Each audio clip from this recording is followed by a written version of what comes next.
Bismillahirrahmanirrahim.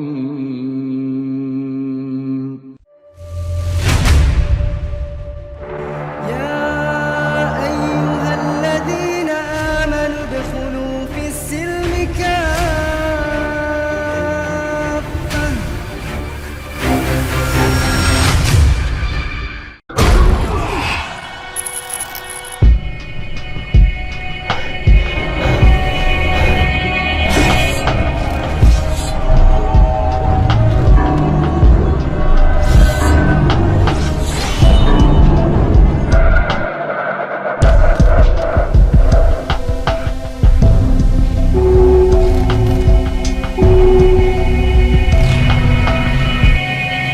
Memasukkannya ke dalam keranda mayat dan membawa kalian ke suatu tempat yang kalian sendiri tidak akan pernah tahu ada di mana.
Kita tahu bahwa dalam sebuah hadis tidak ada satupun fitnah yang lebih besar melebihi fitnah Dajjal. Fitnah itu bermacam-macam. Harta bisa jadi fitnah, kekuasaan bisa jadi fitnah, keluarga bisa menjadi fitnah, bahkan peperangan juga termasuk fitnah. Tetapi fitnah-fitnah itu kecil dibandingkan fitnah Dajjal ini. Makanya kenapa Nabi SAW memerintahkan kita setiap hari Jumat untuk membaca surah Al-Kahfi. Apa alasannya? Surah Al-Kahfi itu terkandung 4 fitnah yang diceritakan. Pertama, fitnah agama ketika cerita tentang Ashabul Kahfi, anak-anak muda yang kemudian tanpa ada kesepakatan satu dengan yang lain, tiba-tiba mereka berjumpa dalam sebuah gua demi menyelamatkan agama mereka. Yang kedua, fitnah harta. Karena dalam surah Al-Kahfi itu ada kisah tentang sahibul jannataini, pemilik 2 kebun yang terfitnah dengan harta. Kemudian yang ketiga, fitnah ilmu. Ketika bercerita tentang Nabi Musa yang belajar kepada Khidir.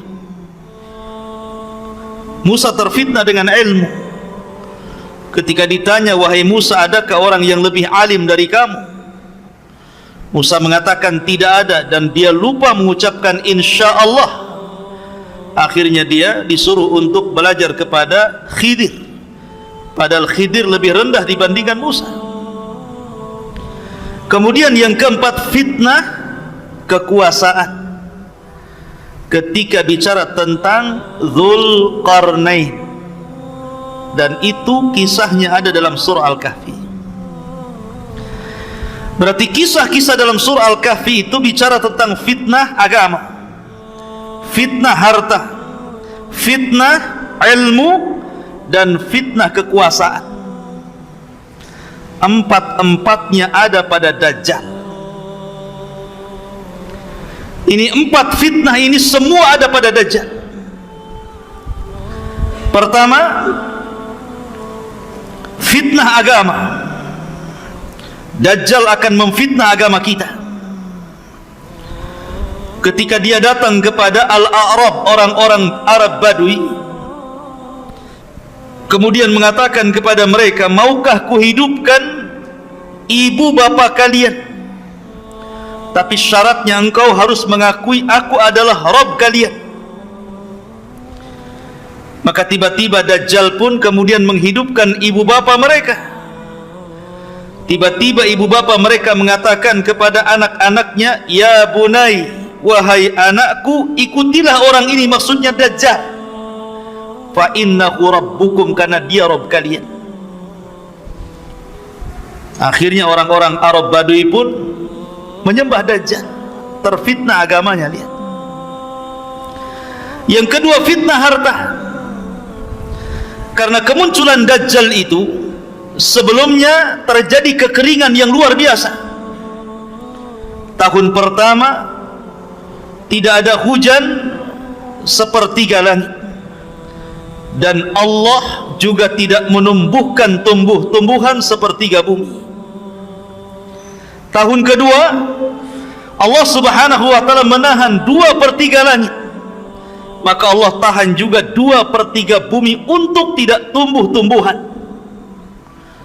Kemudian tahun yang terakhir, yang ketiga, seluruh langit Allah tahan, sehingga semua bumi Allah tahan untuk tidak tumbuh-tumbuhan. Mulailah banyak kelaparan, banyak hewan-hewan ternak mati. Disinilah Dajjal datang kepada orang-orang yang sedang kelaparan itu dengan membawa 1 gunung roti. Siapa yang ingin mendapatkan makanan, terhindar dari kelaparan, tanahnya kembali disuburkan, kemudian ternak-ternaknya kembali digemukkan, maka harus mengakui Dajjal Tuhan. Dia terfitnah dengan harta. Akhirnya hanya karena menerima pemberian Dajjal, mereka pun akhirnya mengakui Dajjal adalah Tuhan. Terfitnah dengan harta. Kemudian yang ketiga, terfitnah dengan kekuasaan. Sebagaimana Dzulqarnain menguasai dunia, kemudian juga Sulaiman menguasai dunia, maka Dajjal juga sama. Tidak ada satupun bumi kecuali diinjak Dajjal. Walaupun waktunya hanya 40 hari, 1 hari seperti setahun, 1 hari bagikan 1 bulan, 1 hari seolah-olah 1 Jumat, 1 minggu, dan hari-hari berikutnya sama dengan hari-hari kalian. Selama 40 hari ini tidak ada satupun tanah kecuali diinjak Dajjal. Dan Dajjal sampai ke daerah kutub yang 1 harinya sama dengan setahun, sampai ke daerah kutub yang 1 harinya sama dengan sebulan, sampai ke daerah kutub yang 1 harinya sampai dengan 1 minggu. Dan Dajjal lebih banyak tinggal di hari-hari yang normal seperti hari-hari yang kita jalani. Tidak ada satupun tempat.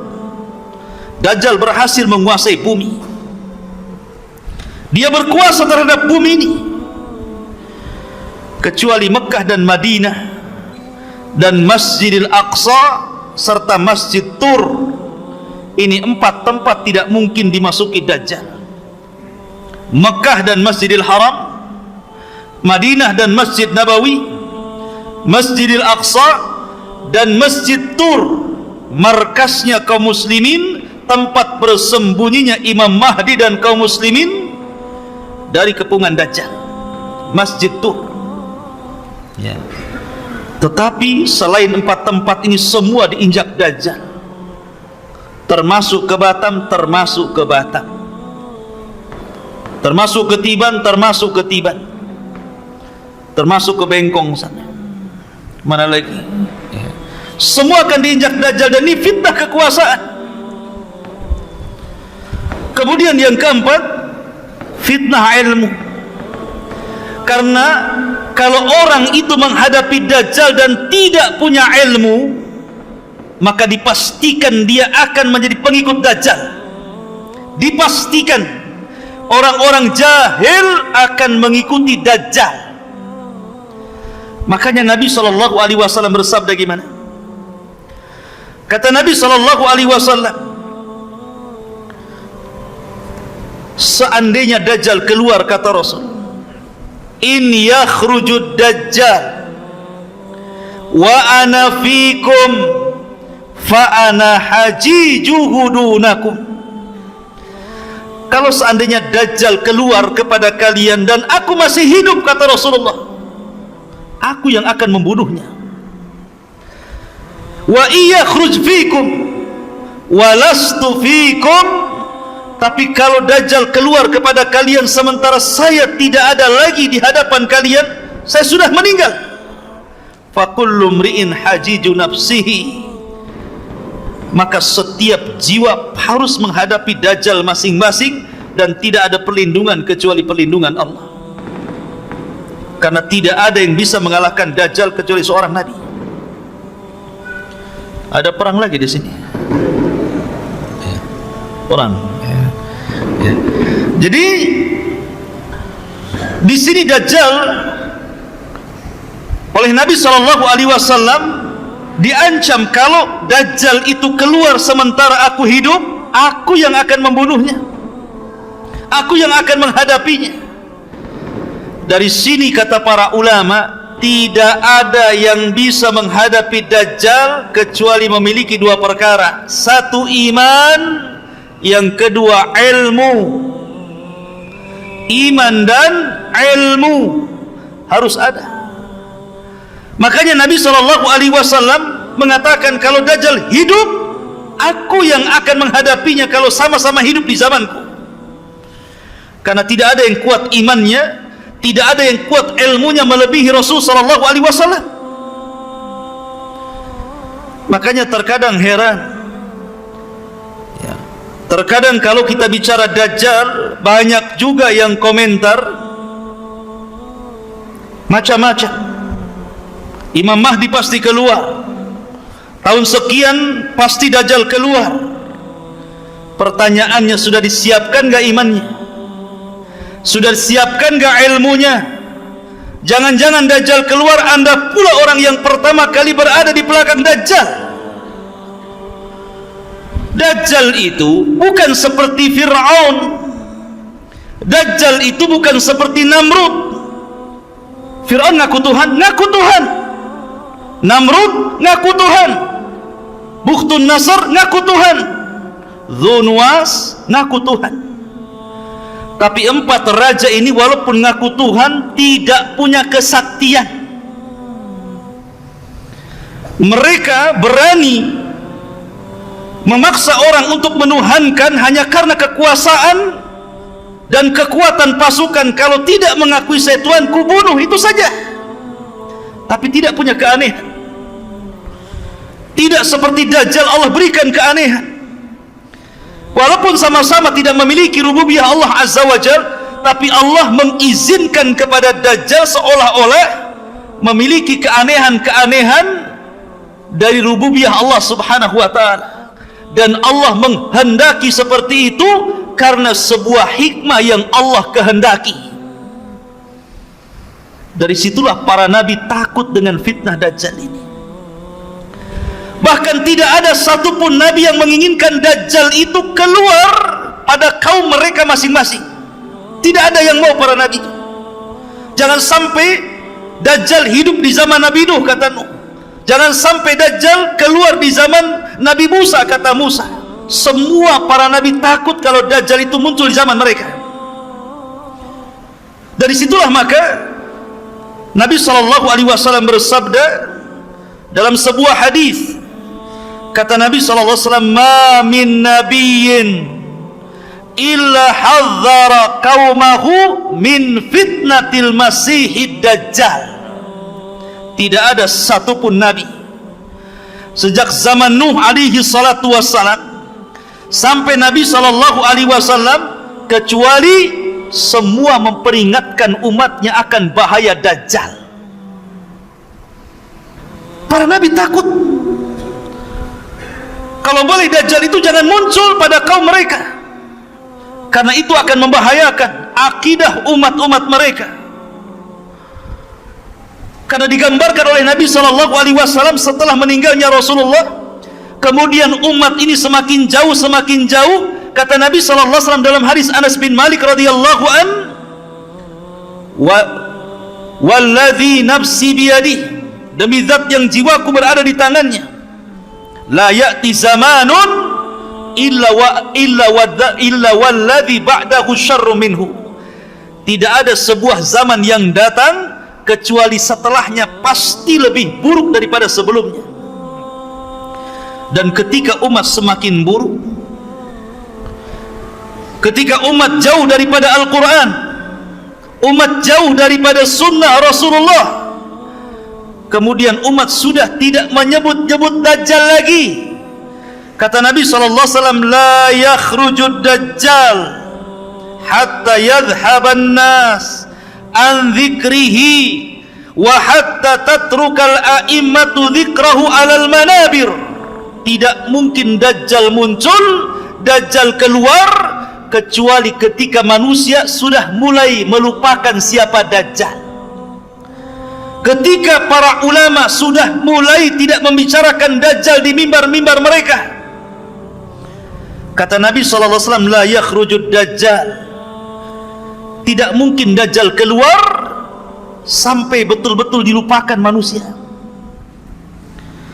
Orang sudah tidak kenal Dajjal, tidak pernah diceritakan, tidak pernah didongengkan bagaimana bahayanya, bagaimana cara menghadapinya. Orang sudah tidak kenal, karena Dajjal itu tidak keluar kecuali ala khiffatin minad dini wa qillatin minal ilmi. Dajjal tidak mungkin keluar kecuali ketika manusia mulai meremehkan agama dan mulai meremehkan ilmu. Orang kalau sudah tidak peduli dengan agama, orang kalau sudah tidak peduli lagi dengan ilmu, jarang hadir di majelis ilmu, kemudian berangan-angan Dajjal pasti keluar. Kalau pendapat saya harus keluar di tahun 2024 nih, seolah-olah dia bisa menghadapi Dajjal. Di majelis ilmu saja jarang hadir, ngaji pakai YouTube, Syekh Google, Syekh YouTube. Ya. Kalau anda ingin menghadapi Dajjal, hadir di majelis ilmu. Bukan hanya semangat saja, Imam Mahdi pasti keluar, Dajjal akan muncul, kita akan hadapi, kita perangi Dajjal. Wah, kayak iya saja dia. Emang siapa anda kan itu? Ngaji saja tidak pernah, hadir di majelis ilmu juga tidak pernah. Menguatkan ilmu itu bukan hanya cerita Dajjal, hadir di majelis Dajjal saja. Anda harus kuatkan bab tauhid, Anda harus kuatkan bab akidah, Anda harus kuatkan bab manhaj, bab fikih, semua harus dipelajari. Ilmu itu kan bukan ilmu akhir zaman saja ya, tapi ilmu itu mencakup seluruh agama. Baru kuat ilmunya, baru bisa menghadapi Dajjal. Tapi saya sudah tahu ciri-cirinya Ustaz. Iya, tahu ciri-cirinya. Pas ketemu, jangan-jangan anda pula yang pertama menuhankan Dajjal. Karena ada orang diceritakan dia merasa mampu melawan Dajjal, dicarinya Dajjal, pas ketemu kelepek-kelepek dia ikut Dajjal ya. Makanya Nabi SAW mengatakan, kalau anda berjumpa dengan Dajjal, kemudian Dajjal mulai memperlihatkan keanehannya, membawa air yang sangat putih yang memancar dari bumi, kemudian membawa api yang menyala-nyala. Kata Nabi SAW, ini karena kasih sayangnya Rasul kepada kita loh ya, pejamkan mata. Kita disuruh memejamkan mata, kemudian masuklah ke dalam api yang hakikatnya itu dia air. Sebab kalau seandainya kita tidak memejamkan mata, kemudian mata kita melek, tentu kita akan terpengaruh, justru masuk ke dalam air yang hakikatnya itu adalah api, dan kita akan masuk ke dalam neraka. Lihat bagaimana Nabi SAW sayang dengan kita, suruh memejamkan mata ya. Ma'asyiral muslimin yang dimuliakan Allah Subhanahu wa ta'ala, bicara Dajjal, Dajjal itu tidak mungkin keluar kecuali karena ghadbah yaghdhibuha, karena sebuah kemarahan yang disulut, maka dia keluar. Di zaman Nabi SAW, Abdullah bin Umar radhiyallahu an yang bersumpah bahwa Ibnu Sayyad adalah Dajjal. Suatu ketika dia berpapasan dengan Ibnu Sayyad yang sudah dewasa. Tiba-tiba terjadi komunikasi, kemudian berselisih pendapat. Akhirnya Abdullah bin Umar menampar Ibnu Sayyad, kemudian pergi. Ibnu Sayyad marah. Kemudian dia sembunyi di rumah Hafsah. Maka kemudian Hafsah pun mengatakan kepada Abdullah bin Umar, adiknya, saudaranya, karena sama-sama anak Umar bin Khattab radhiyallahu anhu, dan mengatakan, wahai Abdullah bin Umar, aku pernah mendengar Rasul bersabda, la yakhrujud dajjal illa ala ghadbatin yaghdhibuha. Tidak mungkin Dajjal keluar kecuali karena ada yang menyulut kemarahannya. Dan di akhir zaman Dajjal itu keluar karena terpancing dengan kemarahan terhadap orang Yahudi.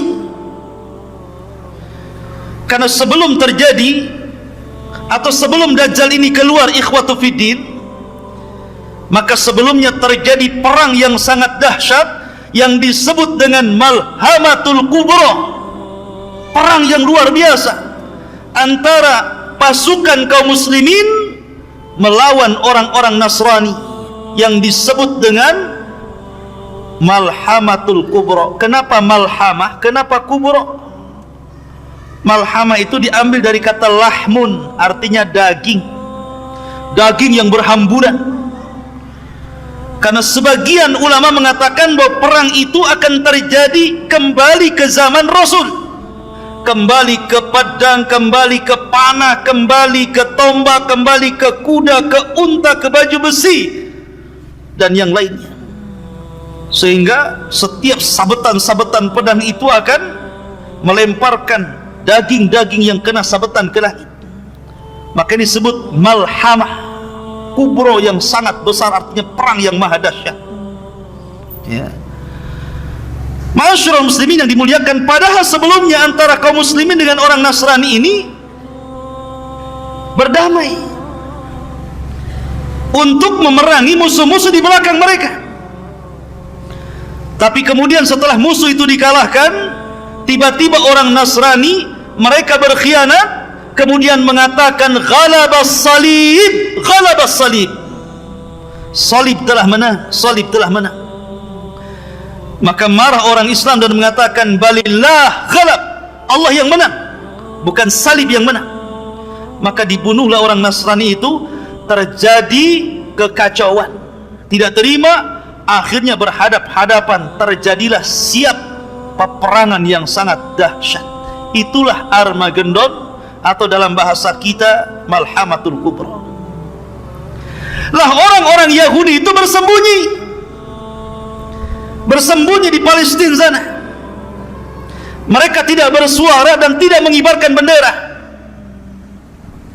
Akhirnya kemudian Muslim berperang melawan Nasrani, dan orang Islam berhasil menyerang orang-orang Nasrani sampai ke jantung kota Eropa sana, sampai dimenangkan kaum muslimin. Sampai dijelaskan bahwa ketika peperangan ini dimenangkan, kaum muslimin meletakkan senjata-senjata mereka di pohon zaitun. Maka melihat orang Yahudi ketakutan, Dajjal marah.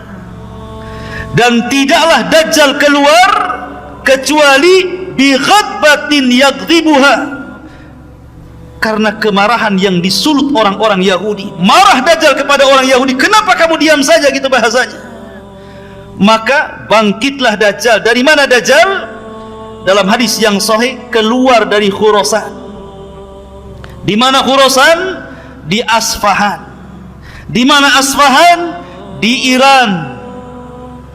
Di situ sudah ditunggu di kampung Yahudi 70.000 pasukan orang-orang Yahudi Asfahan lengkap dengan atribut Yahudi di kepalanya. Alaihim toyalis, kata Rasulullah. Maka Dajjal pun keluar antara Irak dan Syam, mulai dia membuat fitnah. Syekh Utsaimin rahimahullahu taala menyebutkan dalam kitab Syarhul Mumti, Dajjal ini awal keluarnya tidak langsung aku Tuhan. Dia pura-pura jadi orang baik, pura-pura jadi ahli ibadah, pura-pura ngaku muslim supaya bisa mendekati orang-orang. Lama-lama ngaku nabi.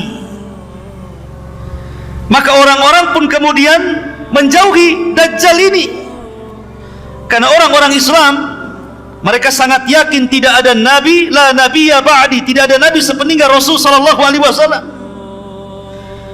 Ketika tidak laku ngaku nabi, maka Dajjal mulai mengaku Tuhan. Ketika dia mulai mengaku Tuhan, itulah mulai nampak ciri-ciri fisik Dajjal yang disabdakan Nabi sallallahu alaihi wasallam. Apa ciri fisiknya?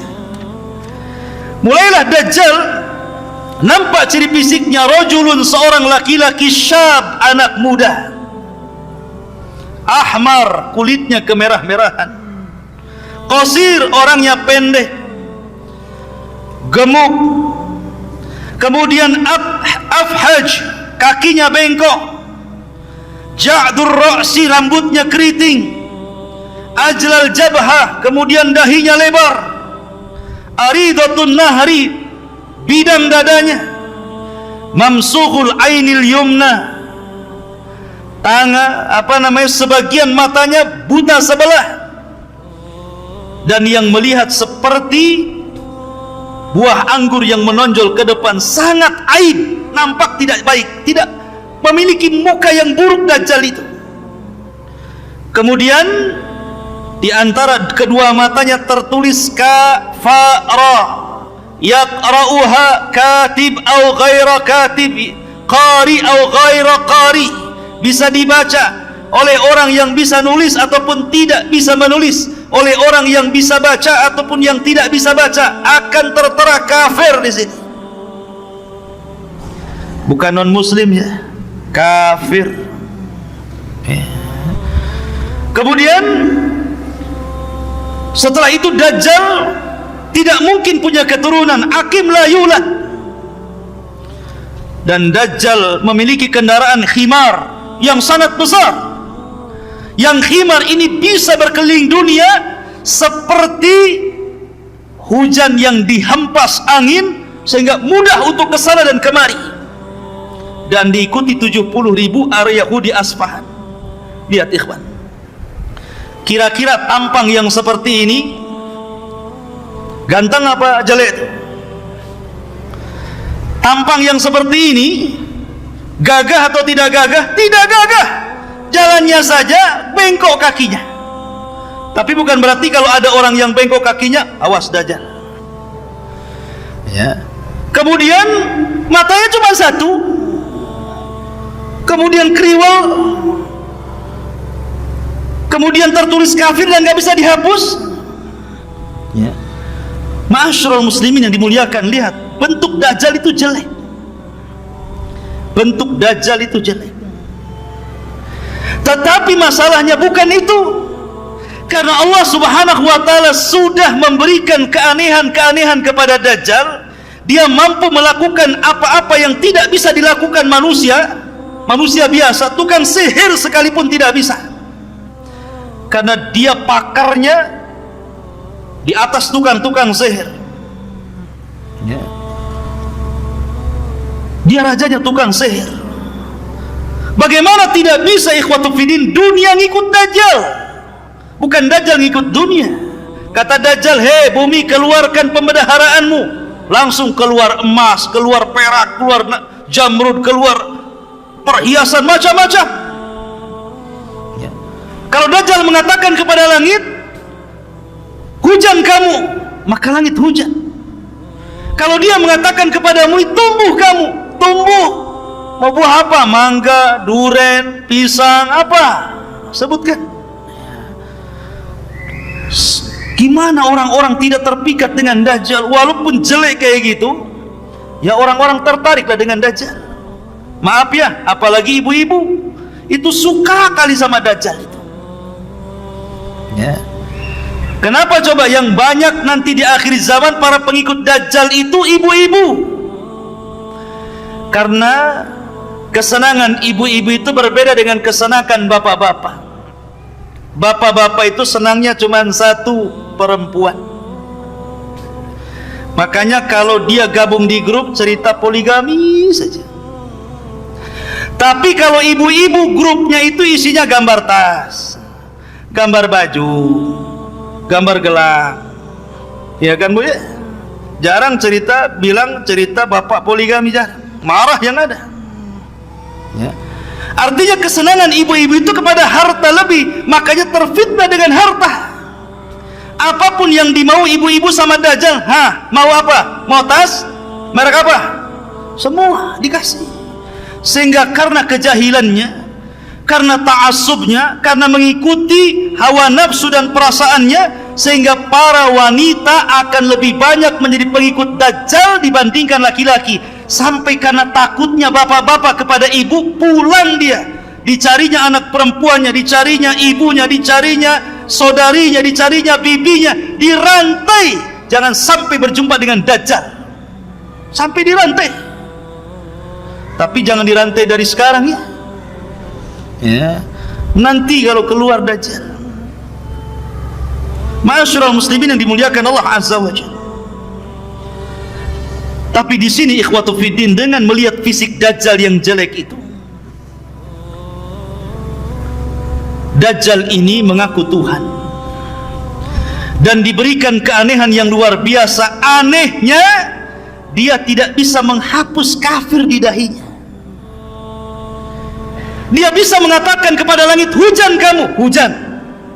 Bumi tumbuh, tumbuh. Keluar kamu pendaraan bumi, keluar. Setiap datang ke sebuah desa, kalau mereka mau beriman kepada Dajjal, disuburkan, ternaknya digemukkan, kemudian makannya dicukupkan, semua kaya. Tapi dia tidak sanggup menghapus kalimat kafir. Dia tidak bisa menyembuhkan matanya. Dia tidak bisa menyembuhkan kedua kakinya yang bengkok. Dia tidak bisa merubah fisiknya supaya menjadi ganteng, supaya menjadi cantik. Tidak bisa. Kenapa coba? Untuk menunjukkan bahwa tidak ada yang sempurna kecuali Allah. Untuk menunjukkan bahwa tidak ada yang paling sempurna kecuali Allah. Dan itu menunjukkan akan keagungan dan kebesaran Allah Subhanahu wa ta'ala. Sehebat apapun makhluk, sesakti apapun makhluk, seluar biasa apapun makhluk, tidak bisa menandingi kekuasaan Allah, kemuliaan Allah, keagungan Allah. Maka siapa yang ingin mengagungkan Allah, lihat kekurangan makhluk. Lihat kekurangan makhluk. Kalau anda ingin mengagungkan Allah, lihat kekurangan makhluk. Baik makhluk itu orang baik, ataukah makhluk itu orang jahat. Saya contohkan, Nabi SAW baik atau jahat? Baik. Tapi Nabi SAW ketika perang Uhud, gigi gerhamnya pecah, berdarah. Kemudian serpihan helm perangnya nancap di pipinya dalam, sampai yang mencabut sahabat dengan giginya rompong. Ada bekas lukanya Rasulullah. Kenapa Rasul terluka? Kenapa gigi Rasul sampai pecah? Untuk menunjukkan bahwa sekalipun dia Nabi, sekalipun dia Rasul, sekalipun diberikan mukjizat, tetap saja ada kekurangannya di situ. Karena tidak ada yang sempurna kecuali Allah Subhanahu wa ta'ala. Makanya Dajjal itu sangat jelek. Sesakti apapun tidak bisa menghapus kafir di dahinya, tidak bisa meluruskan kakinya yang bengkok, tidak bisa kemudian mengobati matanya, untuk menunjukkan bahwa dia adalah makhluk dan di sana ada Khaliq Subhanahu wa ta'ala. Ma'asyiral muslimin yang dimuliakan Allah Subhanahu wa taala, Imam Nawawi rahimahullahu taala ketika menjelaskan kalimat kafara di dalam di dalam jidatnya Dajjal itu kafara gitu ya. Apa kata beliau? Sesungguhnya itu alamat zahir yang tidak bisa dihapus. Sengaja Allah Subhanahu wa taala tampakkan itu, di mana seorang muslim akan sanggup membaca apa yang ada di jidat Dajjal itu, baik dia bisa menulis atau tidak, baik dia bisa membaca atau tidak. Tapi orang-orang munafik, orang-orang ahli maksiat, apalagi orang-orang kafir, seolah-olah mereka tidak diperlihatkan kalimat kafir. Lihat dari sini ikhwatu fiddin, bahwa hidayah itu milik Allah Subhanahu wa taala. Sudah jelas-jelas ada kafirnya, dia tidak mau mengkafirkan Dajjal, malah jadi pengikutnya.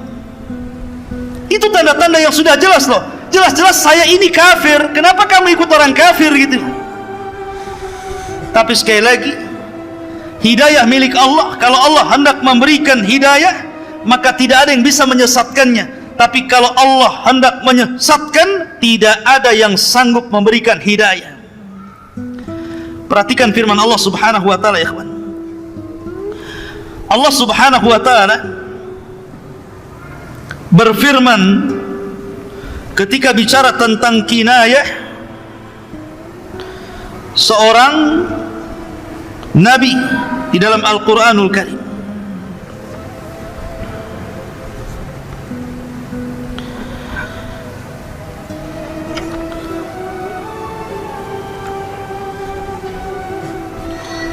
Allah Subhanahu wa taala menjelaskan tentang bahwa hidayah itu milik Allah Subhanahu wa taala. Innaka la tahdi man ahbabta walakinallaha yahdi man yasha. Sesungguhnya ya Muhammad, engkau tidak akan mampu memberikan hidayah kepada orang yang kau cintai, karena hidayah itu hanya milik Allah Subhanahu wa taala. Allah yang kasih kepada siapa yang dikehendaki. Dari sini maka, karena hidayah itu milik Allah, maka mintalah perlindungan kepada Allah. Kalau seandainya Allah takdirkan Dajjal muncul, agar kita diistiqomahkan dan tidak mudah goyah keimanan kita. Karena Allah Subhanahu wa taala itu mudah membolak-balikan hati orang. Pagi dia beriman, sore dia kafir. Sore dia beriman, pagi sudah kafir. Ma'asyiral muslimin, ini fitnah yang luar biasa. Baik, kita akan urut. Ma'asyiral muslimin yang dimuliakan Allah Subhanahu wa taala, siapa para pengikut Dajjal? Saya katakan di awal bahwa Dajjal itu akan muncul di Khurasan, kemudian akan diikuti 70.000 Yahudi Asfahan, lengkap dengan atribut Yahudi di kepalanya. Dari situlah mulai Dajjal melanglang buana. Kemudian Dajjal pun mulai memerangi bangsa Arab. Kemudian banyak orang-orang Arab akhirnya ikut Dajjal, orang-orang Arab yang jahil, banyak yang ikut Dajjal. Kemudian nyasar ke orang-orang Turk.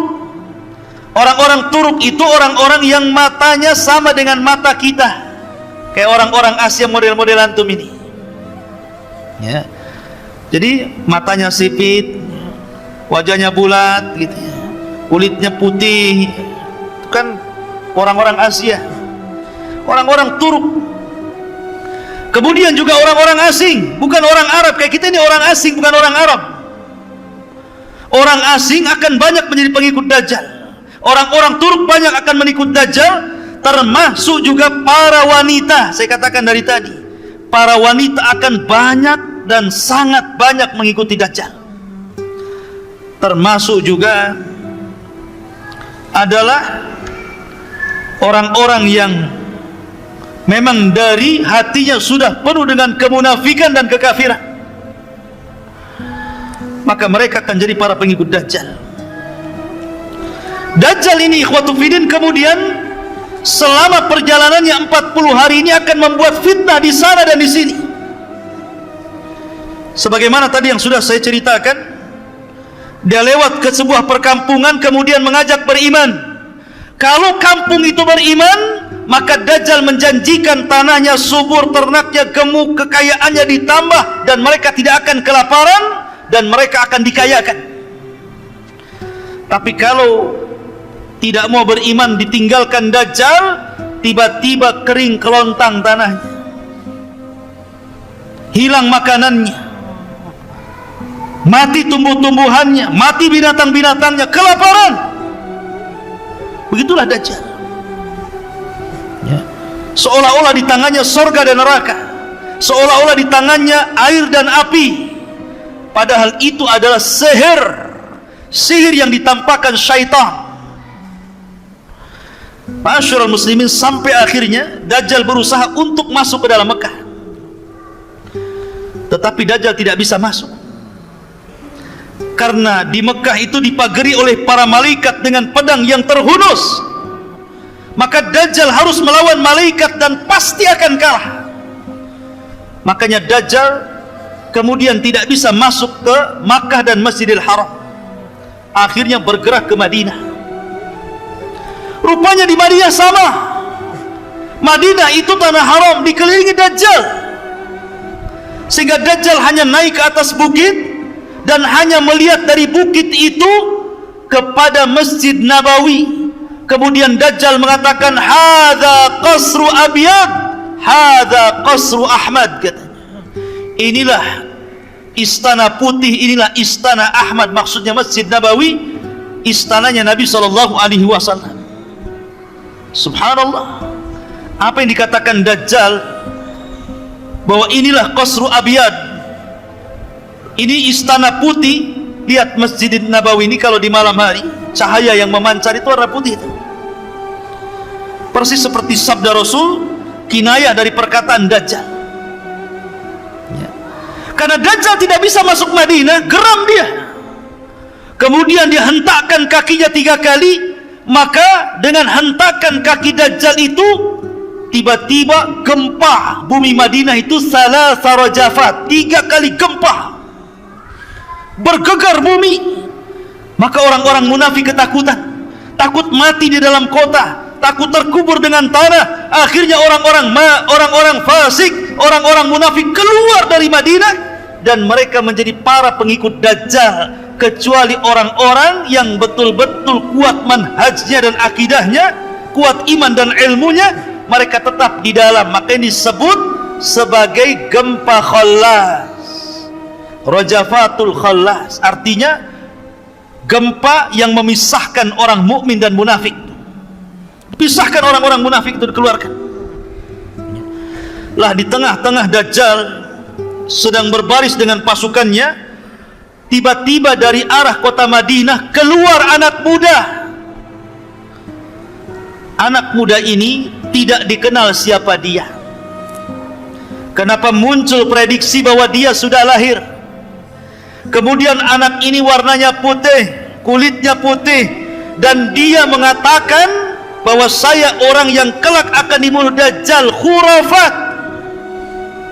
Tidak ada hadis yang mengatakan seperti itu. Bagaimana diprediksi anak itu bisa dikatakan anak muda yang akan dibunuh Dajjal, sementara hadis Rasul tidak menceritakan rumahnya di mana, siapa bapaknya, dari desa mana dia. Tidak ada. Hanya seorang laki-laki dari Madinah keluar. Anak muda yang kuat imannya, kuat ilmunya, kemudian mengarah kepada pasukan Dajjal, hampir dibunuh pasukan Dajjal. Tapi kata pasukan Dajjal, jangan dibunuh. Bukankah Tuhan kita melarang untuk membunuh orang? Biarkan dia yang membunuhnya. Maka kemudian mereka pun barisan terpencar. Anak muda ini jalan sampai betul-betul berjumpa dengan Dajjal. Ketika berhadap-hadapan dengan Dajjal, maka Dajjal mengatakan, atashhadu anni ilahun, maukah kau bersaksi saya ini Tuhan? Maka anak muda ini mengatakan, tidaklah menambah kepadaku kecuali pengetahuan engkau ini dajjalun kadzab alladzi akhbarani Rasulullah, yang telah dihabarkan Rasul kepada aku. Akhirnya Dajjal marah. Dajjal mengambil senjata, kemudian dibelah anak muda ini tepat tengah-tengahnya, belah jadi dua. Kemudian Dajjal berjalan di pertengahannya itu. Di antara belah badan dua itu, di tengah-tengahnya Dajjal kemudian jalan. Kemudian setelah itu Dajjal berteriak kepada anak buahnya, kalau sekiranya aku hidupkan anak muda ini, atashhadu anni ilahukum, maukah kalian bersaksi bahwa saya ini Tuhan kalian, ana rabbukum, saya Rabb kalian? Semua orang-orang mengatakan, ya, kami bersaksi Anda ini Tuhan. Maka oleh Dajjal pun dihidupkan anak muda itu yang sudah terbelah dua itu, berceceran darah ke sana kemari, tiba-tiba dihidupkan kembali. Ilmu apa itu? Rawa rontek. Bukan rawa rontek, ini di atasnya rawa rontek lagi ini. Ya. Ini ilmunya Dajjal, ilmu sihir. Ketika anak muda ini dihidupkan, kata Dajjal, sudah tahu kesaktianku, maukah kau akui aku adalah Tuhan? Kata anak muda ini, tidaklah, kata anak muda ini, setelah kejadian ini tidaklah menambah kepadaku kecuali engkau itu dajjalun kadzab akhbarani Rasulullah. Makin yakin kau ini Dajjal yang dihabarkan Rasulullah. Maka Dajjal ngamuk, hampir-hampir dia membunuh anak muda, tapi tidak bisa. Dajjal sudah hilang kesaktiannya, tidak bisa lagi membunuh anak muda itu. Akhirnya karena takut aibnya, padahal sebenarnya anak muda ini sudah bicara dengan orang-orang, jangan percaya dia, kejadian itu hanya satu kali, tidak mungkin diulang lagi. Tapi dasar orang yang sudah buta hatinya, buta matanya, buta hidayah, maka tidak didengar ucapan anak muda itu. Akhirnya anak muda itu dilempar ke dalam api yang hakikatnya itu air. Padahal anak muda sudah mengatakan dia tidak mungkin bisa mengulang lagi, tidak mungkin membunuhku. Tapi biar kelihatan bahwa Dajjal sakti, dilemparnya ke dalam api, tidak jadi dibunuh. Ma'asyiral muslimin yang dimuliakan Allah Azza wa Jalla. Akhirnya Dajjal pun mulai melanglang buana ke sana kemari, menyesatkan manusia sebanyak-banyaknya. Dan inilah fitnah yang paling besar. Nabi SAW bersabda, Allahumma la taj'al musibatana fi dinina, ya Allah, jangan kau jadikan musibahku menimpa kepada agamaku. Dan Dajjal ini fitnahnya soal agama, betul-betul disesatkan kita ini, dirubah agama kita ini. Makanya kenapa wajar kalau para nabi itu sangat memperingatkan umatnya tentang bahaya Dajjal. Nuh mengatakan kepada umatnya, hati-hati Dajjal, hati-hati dengan Dajjal. Nabi Syuaib mengatakan kepada umatnya, hati-hati dengan Dajjal. Nabi Saleh, Nabi Lut, Nabi Ibrahim, Nabi Musa, Nabi Isa, seluruh para nabi mengatakan kepada umatnya, hati-hati dengan fitnah Dajjal. Termasuk Rasulullah, termasuk Rasulullah. Nabi SAW sangat ketakutan, sehingga Rasul mengatakan kepada para sahabatnya, mundu khalaqallahu Adam ila qiyamis saati a'zam fitnah min fitnatil masih Dajjal. Sejak Allah ciptakan Adam sampai kiamat dibangkitkan, tidak ada fitnah yang lebih besar melebihi fitnah Dajjal, kata Rasulullah.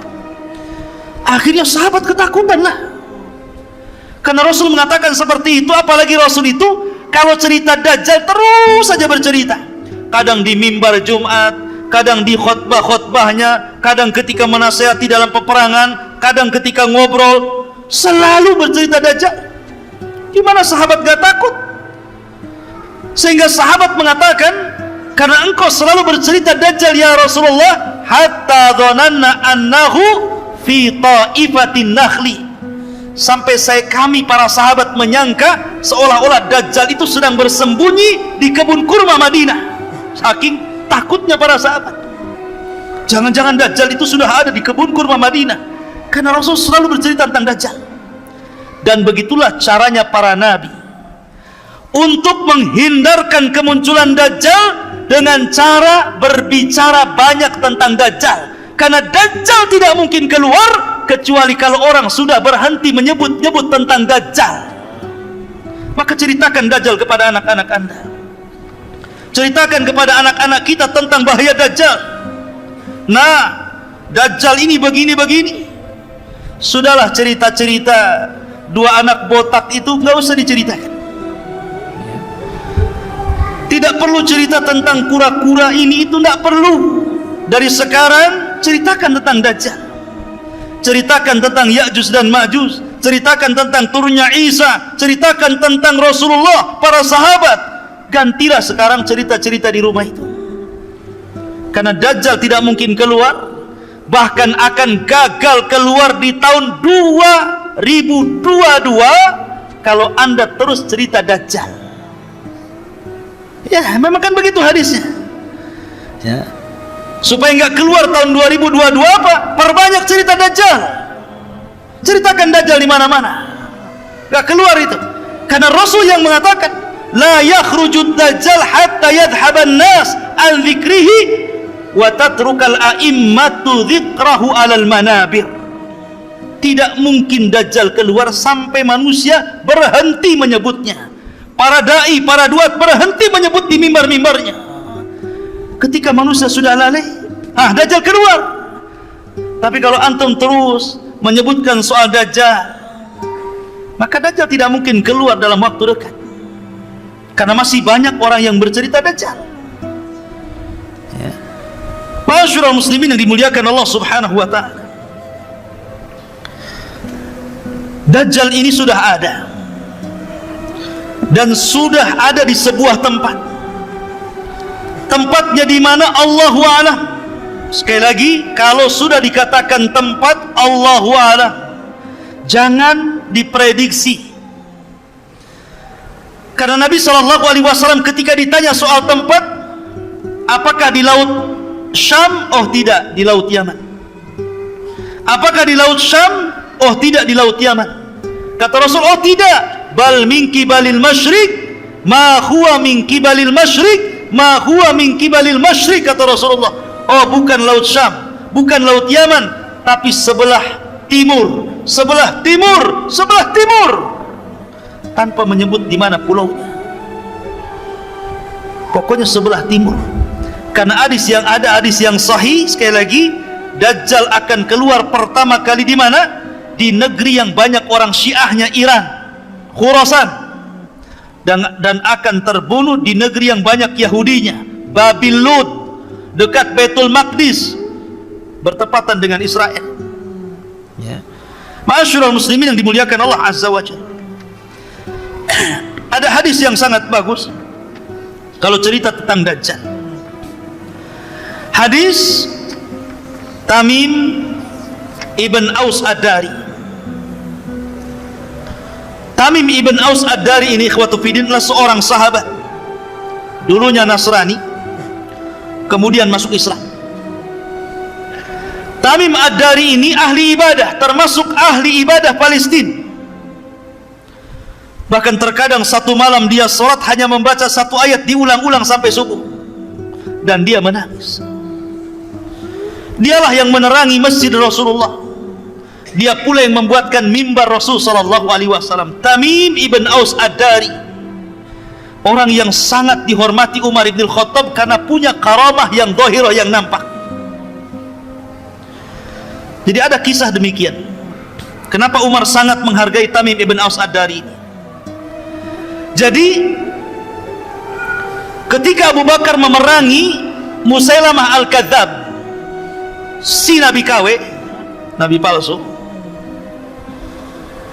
maka terjadilah peperangan di Yamamah. Banyak orang-orang yang hafal Quran meninggal dunia, dan Musailamah berhasil dibunuh oleh Wahsy, budaknya Hindun. Kemudian orang-orang yang selamat dari orang-orang kafir bersembunyi. Salah satunya saudara Musailamah, namanya Harmalah Hanafi. Masih ada saudara dengan Musailamah Al-Kadzab, bersembunyi dia. ketika Abu Bakar meninggal dunia, khalifah kemudian naik Umar bin Khattab radhiyallahu anhu. Datang Harmalah kepada Umar ingin masuk Islam. Kemudian dia mengatakan, "Ya Umar, inni taib qabla an taqdiru alayya." Ya Umar, saya bertobat kepada Allah. Saya ingin masuk Islam sebelum kau tangkap aku. Takut kalau sebelum ditangkap dia tidak bertobat bisa dipenggal tuh. Maka dia mengatakan, "Saya tobat sebelum kau tangkap aku," katanya. Kata Umar bin Khattab, "Kalau engkau ingin bertobat, ingin belajar agama, pergi sana ke Palestina. Di sana ada Sayyidul Muslimin, pemimpinnya orang Muslim, Tamim ibn Aus Ad-Dari, ada di sana." Dan ingat, Tamim ibn Aus Ad-Dari ini punya kebiasaan suka memukul orang di samping kanan dan di samping kiri, bukan dipukul keras-keras, tidak. Ya, ditepak gitu saja, tepak gitu. Kemudian ditarik tangannya, "Ayo makan di rumah." Selalu seperti itu. Siapapun yang duduk di samping kiri Tamim ibn Aus Ad-Dari, dia kebagian makan di rumahnya itu. Itu kebiasaannya, ngajak makan. Coba antum buat kayak gitu, biar saya bisa duduk di samping antum. Ya kan? Jadi kebiasaan Tamim ngajak makan, masya Allah. Ya, baiknya Tamim ibn Aus Ad-Dari. Jadi suatu ketika terjadi kebakaran hebat di Hurrah, satu tempat, api membumbung di mana-mana, kebakaran hebat. Datanglah Umar bin Khattab kepada Tamim ibn Aus Ad-Dari dan mengatakan, "Ya Tamim, engkau harus menyelesaikan kebakaran itu." Ya. Akhirnya kata Tamim, "Ma'ana ya Amirul Mu'minin." Siapa saya wahai Amirul Mu'minin harus menyelesaikan kebakaran? Ya. Kata Umar bin Khattab, "Sudah, kau harus menyelesaikannya." Berangkatlah Umar bin Khattab, Harmalah dan Tamim bin Aus Ad-Dari. Sampai di tempat kebakaran, maka dia berdoa kepada Allah Azza wa Jalla, kemudian dikebaskan tangannya, padam semua apinya. Karamah, ikhwan. Karamah namanya. Ya. Kalau antum sampai 100 gini tetap ini nggak akan mati. Ya. Kecuali bawa mobil damkar, baru mati. Ya. Ini karamah Tamim bin Aus Ad-Dari, ya. Lah, hebatnya di antara keutamaan Tamim bin Aus Ad-Dari ini, tidak ada sepanjang sejarah Rasul mengambil cerita dari sahabat kemudian diceritakan kembali ke sahabat, kecuali ceritanya Tamim ibn Aus Ad-Dari tentang Dajjal. Karena ceritanya Tamim persis seperti cerita Dajjal yang selalu Rasul ceritakan kepada para sahabatnya. Makanya Rasul SAW mengambil cerita Tamim kemudian diceritakan kepada para sahabatnya. Dan tidak pernah ada cerita sahabat diambil Rasulullah. Biasanya Rasul yang bercerita diambil sahabat. Ini cerita sahabat diambil Rasulullah, disampaikan kepada sahabat yang lainnya. Dan itu salah satu keutamaan Tamim bin Aus Ad-Dari. Suatu ketika, hadis ini dikeluarkan Imam Muslim dari hadis Fatimah ibn Qais. Kata Fatimah ibn Qais, "Aku mendengar ada seorang yang menyuruhkan as-salatul jami'ah." Kalau ada seruan as-salatul jami'ah, berarti ada sesuatu yang penting yang harus hadir di masjid. Makanya dalam salat kusuf gerhana itu disunnahkan kalimat bukan azan, tapi menyebut as-salatu jami'ah kalau ngundang orang. Jadi kalau terjadi gerhana, antum ke masjid, ambil mic, as-salatul jami'ah, biar orang-orang datang, bukan azan. Ya. Maka orang-orang pun kemudian datang. Setelah itu kemudian Nabi SAW sholat. Setelah sholat kemudian Nabi SAW berceramah naik ke atas mimbar. Kata Nabi SAW, "Inni wallah ma jama'tukum li raghbatin wala li rahbatin." Kata Rasulullah, "Aku tidak mengumpulkan kalian karena ada perkara yang menyenangkan atau ada perkara yang menakutkan, walakinni jama'tukum, tetapi sengaja aku kumpulkan kalian, li'anna Tamim ibn Aus Ad-Dari kana rajulan nasraniyan faja'a fabaya'a wa aslama wa haddatsani haditsan wafaqa alladzi kuntu uhadditsukum anil masihid dajjal. Akan tetapi kata Rasul, sengaja kukumpulkan kalian. Ada seseorang namanya Tamim bin Aus Ad-Dari baru saja datang, berbaiat kepadaku, masuk Islam kepada agamaku. Dia menceritakan sebuah cerita persis seperti yang aku ceritakan kepada kalian tentang Dajjal.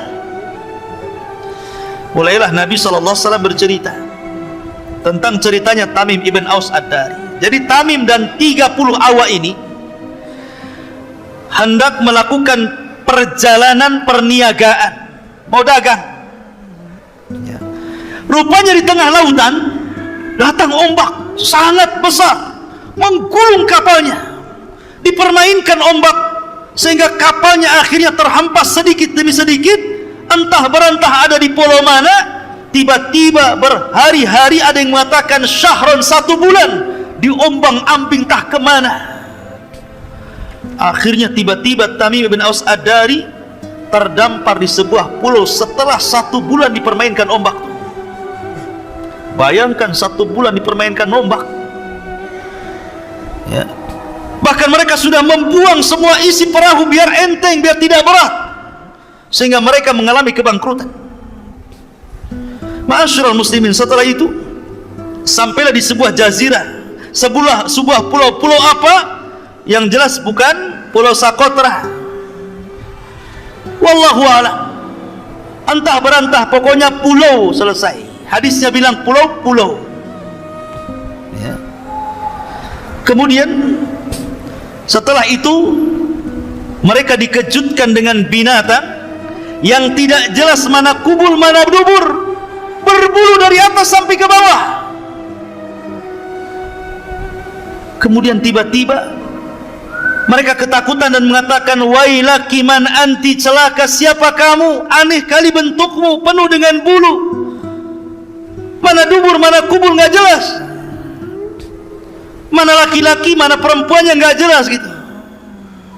Yang jelas bukan LGBT, ya. Pokoknya binatang yang berbulu, penuh dengan bulu. Wailaki man anti, celaka kamu siapa kamu. Tiba-tiba binatang itu bisa bicara, loh, bayangkan. Ana jassasah, katanya. Saya jassasah. Luar biasa ya, Pak. Kalau antum nemui makhluk di hutan tiba-tiba bisa bicara, tak lari ke birit-birit antum. Ya. Karena ini ketakutan Tamim bin Aus Ad-Dari ini, bertanya lagi, man jassasah, siapa jassasah? Jassasah diambil dari jasus, artinya mata-mata Dajjal. Tetapi Jassasa ini tidak mau banyak berdialog dengan Tamim dan 30 awaknya. Dia hanya mengatakan, intaliqu, pergilah kalian, intaliqu, pergilah kalian, ila hadar rajul alladhi fid dairi fa inna ila khabarikum bil aswaq. Apa kata binatang ini? Sudah, kalian pergi saja ke sana. Di sana ada tempat ibadah, dair, tempat ibadah yang sudah lama, sudah ditinggalkan penghuninya. Di situ ada laki-laki yang sudah lama merindukan kalian. Loh, kaget dia, kenal pun tidak, tiba-tiba dibilang merindukan kedatangan kalian. Akhirnya karena ketakutan dan penasaran, masuk juga ke dalam hutan. Rupanya ada tempat ibadah besar kayak masjid gini, tempat ibadah umat Islam nih. Kalau dair itu tempat ibadah Nasrani, gereja lah gitu. Dalam hutan tiba-tiba ada orang yang sangat besar dan dirantai kaki dan tangannya dan tengkuknya.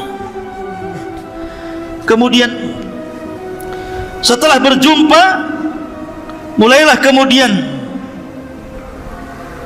di sini terjadi dialog. Orang ini mengatakan, Tamim ibn Aus Ad-Dari dan orang-orang yang dibawanya, wailaki man anti, wailaki man anti, celaka kamu siapa kamu. Qala qad qadartum ala khabari, sungguh kalian sebentar lagi akan tahu siapa aku, katanya. Jawabannya enak, siapa kamu? Sebentar lagi kamu akan tahu siapa aku, katanya. Menakutkan jawabannya. Mulailah dia bertanya tentang, pertama, nakhlun bil baisan, kebun kurma yang ada di Palestina. Semua ini pertanyaan soal Palestina.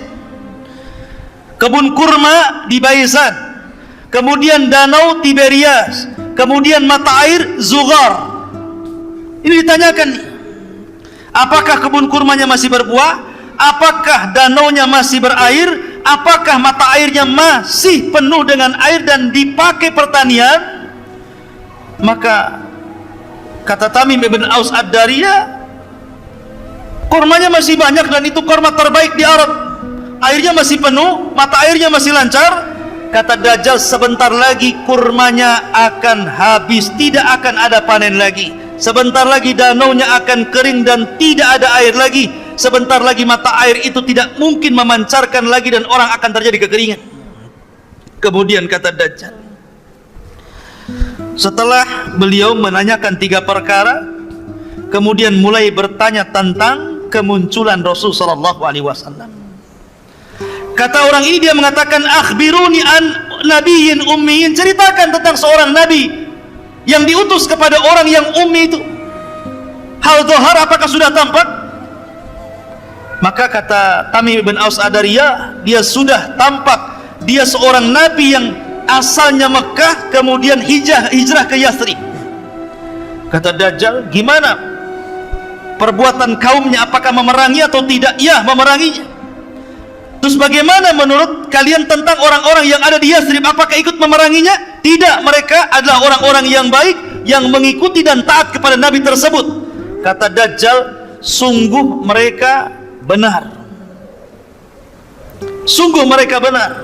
Maka Dajjal mengatakan kepada Tamim dan para pengikutnya, ikutilah Nabi itu, fa innahu alal haq, dia di atas kebenaran. Dajjal nyuruh ngikuti Nabi, ya. Fa innahu alal haq, dia di atas kebenaran. Maka akhirnya Dajjal mengatakan, sebentar lagi aku sudah akan diizinkan Allah untuk keluar, dan tidak ada satupun tapak di bumi ini melainkan aku injak kecuali Mekah dan Madinah dan Thayyibah. Madinah disebut Thayyibah, kata Dajjal. Kemudian Dajjal mengatakan, aku tidak bisa masuk ke 2 tempat tersebut karena ada malaikat yang menjaganya. Ketika Tamim menceritakan sampai di situ, Rasul mengambil tongkat, kemudian memukul-mukul dan mengatakan, hadhihi Thayyibah, hadhihi Thayyibah, inilah Madinah, inilah Madinah.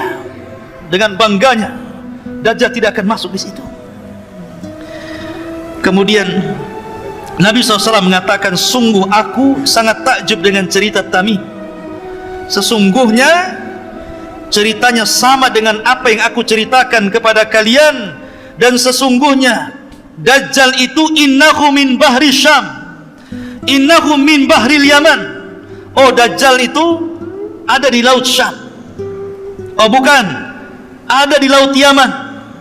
La bal hiya min kibalil masyriq, ma huwa min kibalil masyriq, ma huwa min kibalil masyriq, ma huwa wa au'ama biyadihi ilal masyriq. Oh bukan, bukan laut Yaman, bukan laut Syam, tapi Dajjal itu sebelah timur. Dajjal itu sebelah timur. Dajjal itu sebelah timur. Dan dia mengisyaratkan dengan tangannya sebelah timur. Maka Dajjal tidak tahu di mana tempatnya, tapi dari hadis Tamim ibn Aus Ad-Dari bahwa Dajjal itu ada dan sudah muncul. Adapun hadis Nabi SAW bahwa tidak ada satupun jiwa yang hidup melebihi 100 tahun di zamanku, pasti dia sudah mati.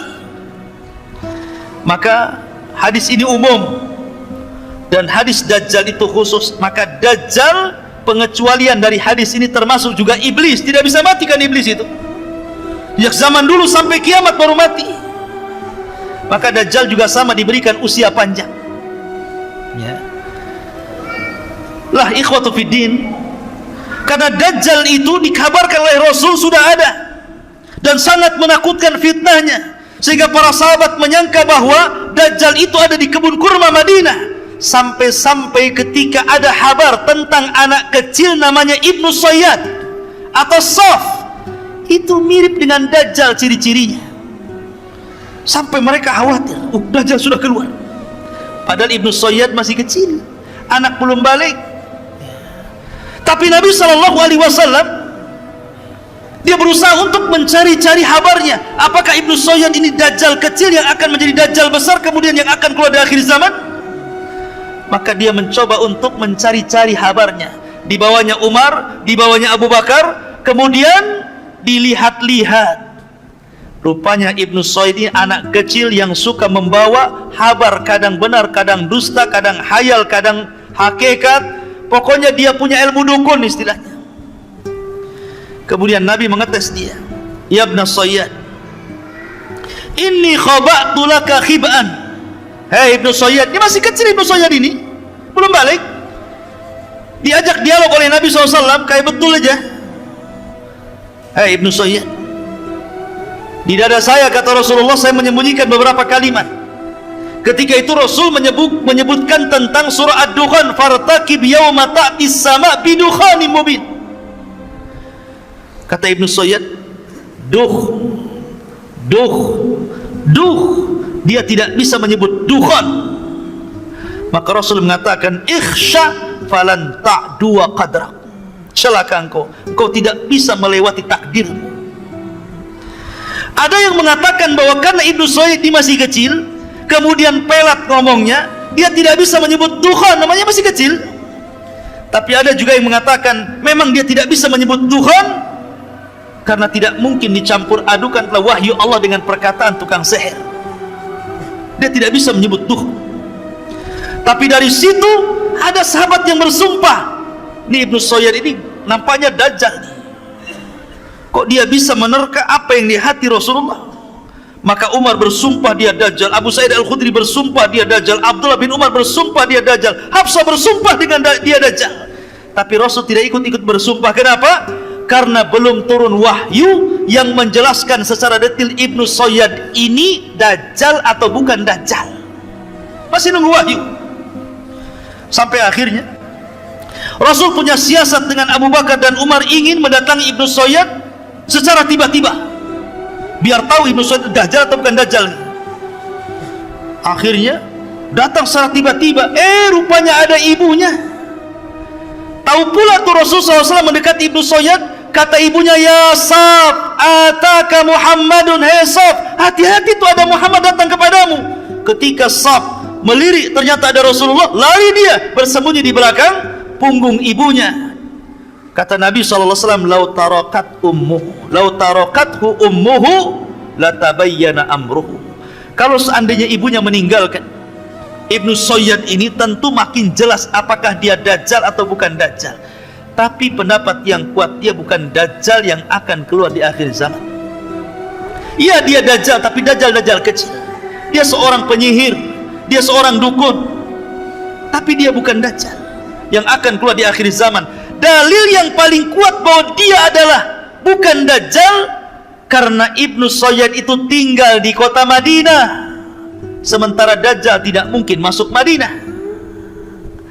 Ibnu Sayyad masuk Islam, sementara dajjal kafir, tertulis kafaroh. Dajjal tidak mungkin haji, sementara dia haji.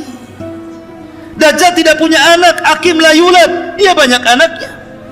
Yang jadi masalah, dajjal itu yang paling kuat dalilnya adalah tidak bisa masuk kota Madinah dan kota Mekah, dan dia tinggal di Madinah dan haji ke Mekah.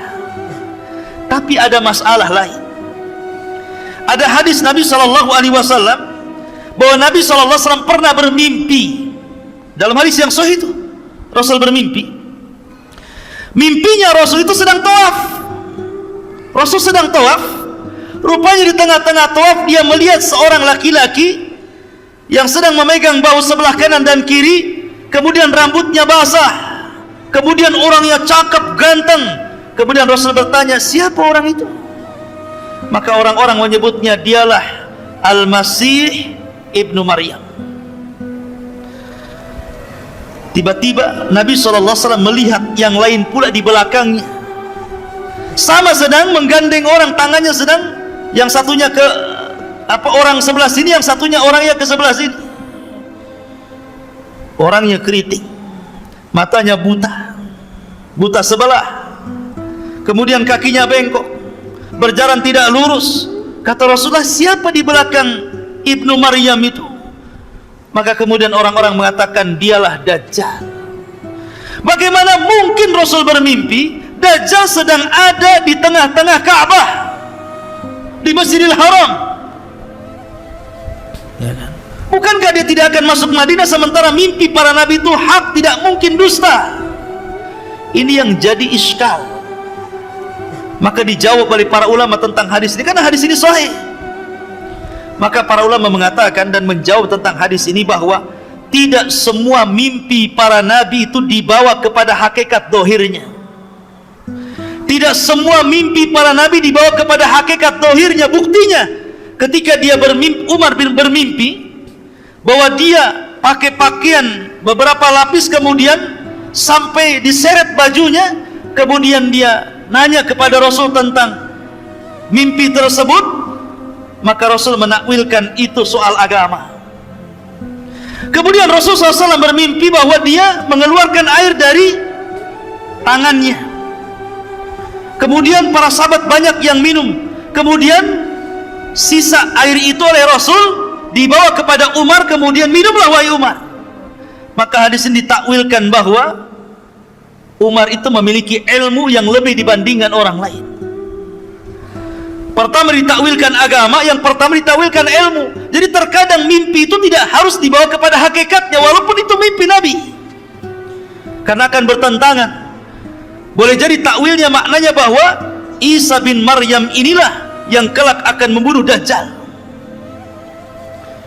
karena sama-sama Al-Masih kan. Al-Masih Isa bin Maryam, Al-Masih Dajjal. Kalau Al-Masih ibni Maryam, Al-Masih itu memiliki makna fa'ilun. Kalau Al-Masih Dajjal memiliki makna Al-Maf'ulu. Itu perbedaannya. Kalau dalam bahasa Arab, Al-Masih Isa, Al-Masih memiliki makna Al-Fa'il, dan Al-Masih Dajjal memiliki makna Al-Maf'ul. Apa maknanya? Kalau Al-Masih Isa bin Maryam diartikan memiliki makna fa'il, pelaku, karena Isa itu kalau ada orang buta diusapnya sembuh tuh. Setiap dia mengusap orang buta sembuh, dia yang mengusap, atas izin Allah sembuh.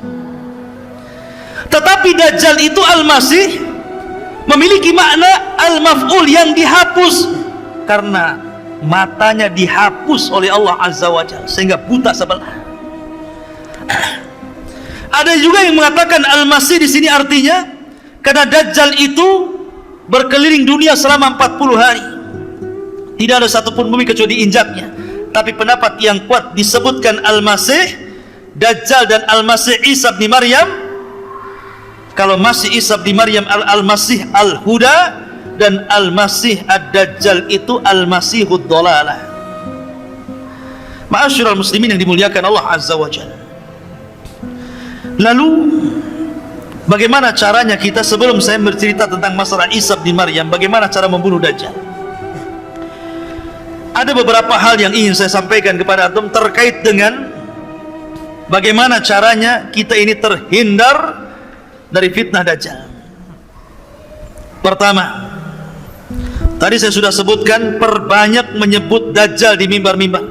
Jangan bosan hadir di kajian tentang akhir zaman ya, kajian akhir zaman, seperti bercerita tentang Dajjal, tapi tentu sesuai dengan hadis dan Al-Quran dan pemahaman para ulama yang sahih, bukan dengan prediksi, karena ini perkara gaib ya. Sibukkan dengan, nggak apa-apa ngaji di akhir zaman. Banyak ustaz-ustaz kita yang lurus akidahnya menceritakan tentang akhir zaman. Pelajari tentang Dajjal, pelajari tentang turunnya Isa, pelajari tentang Ya'juj dan Ma'juj gitu kan. Karena selama masih ada yang menyebutkan Dajjal di mimbar-mimbar, maka Dajjal tidak mungkin keluar. Dan jangan bermimpi hidup ketika Dajjal muncul, ikhwan. Jangan bermimpi, jangan bercita-cita ingin hidup ketika Dajjal keluar. Biar saya hidup dengan Imam Mahdi, saya akan lawan Dajjal. Nanti ketemu Dajjal kelepek-kelepek kan, jadi pengikutnya paling depan lagi. Yang kedua, perbanyak isti'adzah. Makanya Imam Ibnu Hazm rahimahullah ta'ala dalam kitabnya Al-Muhalla sampai mengatakan termasuk rukun daripada rukun-rukun salat membaca 4 perlindungan sebelum salam. Berlindung dari fitnah jahannam, berlindung dari fitnah kubur, berlindung dari fitnah buruknya kehidupan dan kematian, berlindung dari fitnah dajjal. Kata Imam Ibnu Hazm, membaca 4 perlindungan ini rukun dari rukun-rukun salat. Kalau tidak dibaca tidak sah salatnya. Tapi ini pendapat dohiri, pendapat Ibnu Hazm, pendapat yang benar, tidak sampai rukun, hanya sunnah saja, ya kan? Mustahab. Kalaupun tidak dibaca sah salatnya. Tapi menunjukkan bahwa sampai al-zahiri, yang dalam hal ini Al-Imam Ibnu Hazm sampai mengatakan saking pentingnya berlindung dengan dajjal sampai berpendapat rukun dibaca sebelum salam, kalau tidak sah salatnya. Sampai seperti itu, saking bahayanya dajjal itu. Maka jangan pernah lewatkan, walaupun pendapat yang benar tidak rukun. Kemudian yang ketiga, membaca permulaan 10 ayat surah Al-Kahfi atau membaca 10 ayat akhir surah Al-Kahfi. Kalau bisa dua-duanya, baca 10 awal, baca 10 akhir, lebih bagus lagi baca semua. Baca semua. Karena sering tadi saya sudah katakan, kenapa surat ini sangat luar biasa untuk membentengi Anda untuk menghadapi fitnah dajjal. Karena dajjal membawa 4 fitnah: fitnah agama, fitnah harta, fitnah kekuasaan, fitnah dengan ilmu. Dan dalam ayat surah Al-Kahfi ada cerita tentang 4 fitnah itu. Cerita Ashabul Kahfi, cerita Dzulqarnain, cerita Musa dengan Khadir, dan cerita tentang Ashabul Jannatain. Cerita Ashabul Kahfi fitnah agama, cerita Dzulqarnain fitnah kekuasaan, cerita Ashabul Jannatain ini cerita harta, fitnah harta, dan fitnah ilmu ketika cerita Musa dengan Khadir. Dan 4-4-nya ada pada dajjal. Maka kalau hari Jumat baca surah Al-Kahfi. Kemudian perkuat iman dan ilmu, sering hadir di majelis ilmu, sering datang di kajian. Bukan hanya bab dajjal saja. Kalau bab dajjal muncul antum, giliran bab yang lain malas. Kenapa malas? Bukan bab dajjal katanya. Ya. Kok semangat? Iya, karena temanya bagus, tema akhir zaman. Kalau tema awal waktu kayaknya enggak. Ini akhir zaman, menarik katanya. Kalau nggak menarik nggak mau datang. Seolah-olah iman itu kalau bicara tentang akhir zaman itu baru naik kan gitu. Tidak. Iman itu dibentuk dari pondasi. Belajar dari akidah dari dasar dulu. Jangan main loncat. Ya kan? Dajjal ini kan bagian daripada satu di antara bab-bab akidah. Lihatlah Syarhus Sunnah karya Imam Barbahari, lihat Ushulus Sunnah karya Imam Ahmad, lihat Ushulus Sunnah lil Humaidi, Ushulus Sunnah miliknya Ibnu Zamanin, As-Sunnah li Al-Lalikai. Paling bab Dajjal itu bagian daripada satu fakrah dari akidah ahli sunnah wal jamaah. Satu poin dari sekian banyak poin yang harus dipelajari dari akidah-akidah ahli sunnah wal jamaah. Bagaimana mungkin mempelajari satu poin Anda akan kuat akidahnya, sementara akidah ahli sunnah itu banyak. Makanya belajar ya. Mulai dari kecil sampai besar, ambil ta'silnya ya. Ma'asyiral muslimin. Kemudian juga kalau memang antum bisa hidup di Mekah, tinggal di Mekah. Kalau bisa hidup di Madinah, tinggal di Madinah. Kalau bisa ya. Ustadz, kalau di Serambinya gimana Ustadz? Apa selamat? Enggak, kalau di Serambi ya tetap kenalah ya. Di mana Serambi Mekah itu? Di Aceh. Aceh, masuk Dajjal ke Aceh ya. Karena baru Serambinya ya. Jadi kemudian juga tinggalkan maksiat dan perbuatan dosa. Lah dari sini ikhwatu fiddin, karena Dajjal ini salah satu tanda dari tanda-tanda kiamat besar.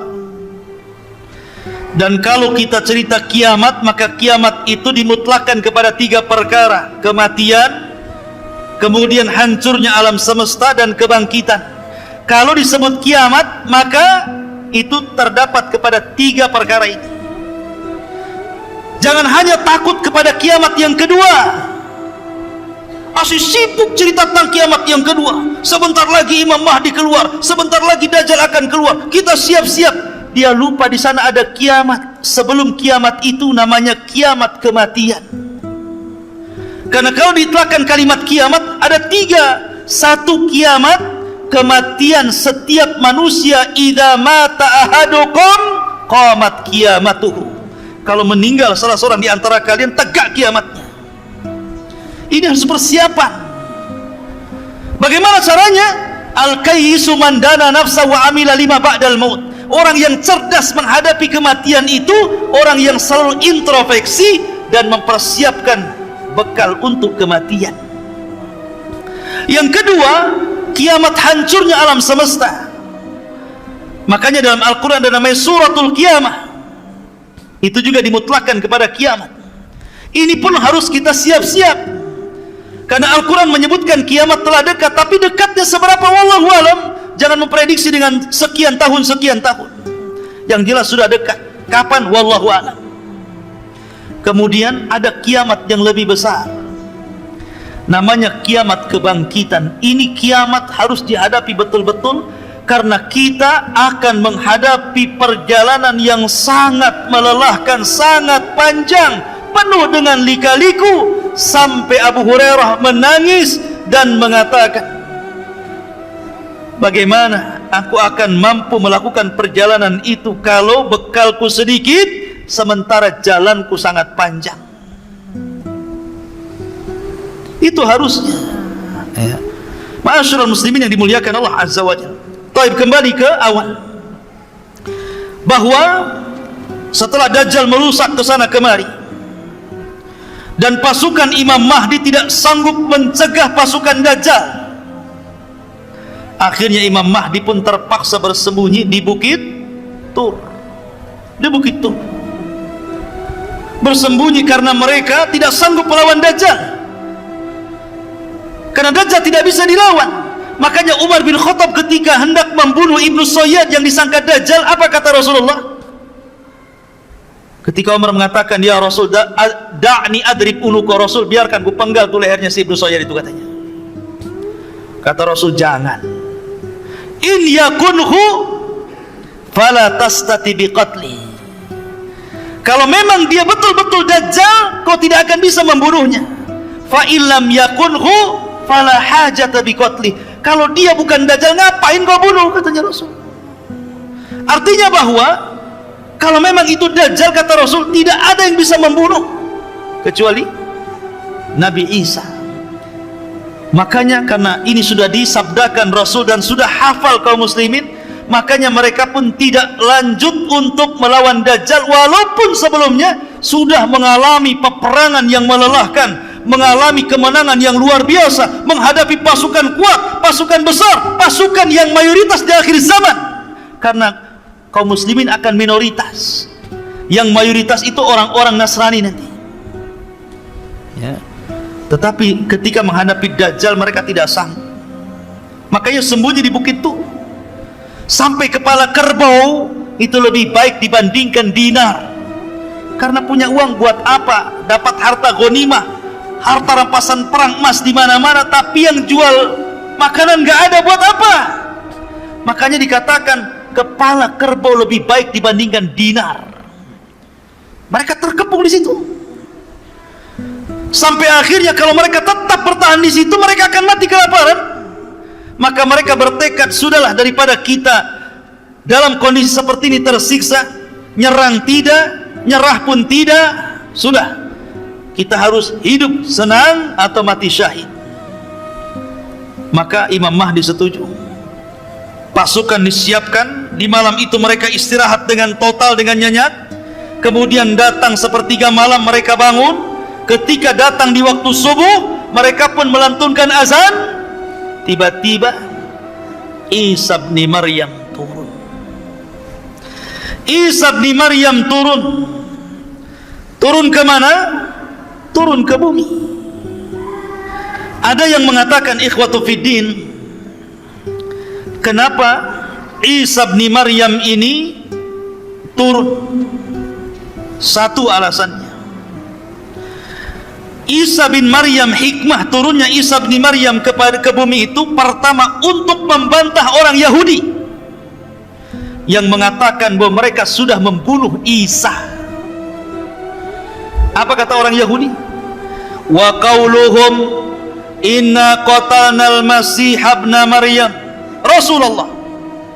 Maka Allah katakan, wa ma qataluhu wa ma sallabuhu walakin syubbiha lahu, sampai kepada ayat wa ma qataluhu yakina bal rafa'ahu Allahu ila sama.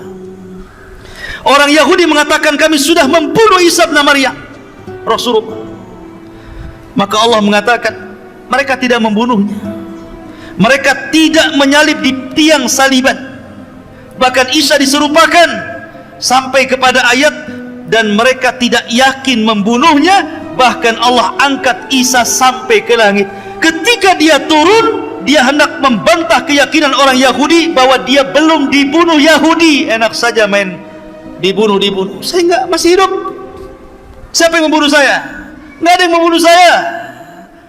Dengan turunnya Isa bin Maryam terbantahkan prasangka Yahudi.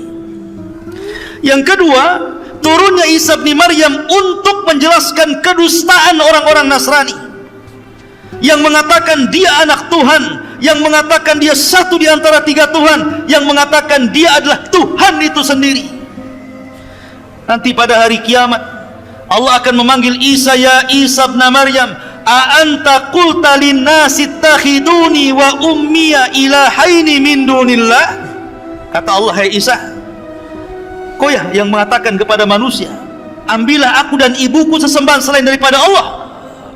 Kata Isa, subhanak, maha suci engkau ya Rabb, in kuntu qultu faqad alimta, kalau aku mengucapkannya kau sudah tahu.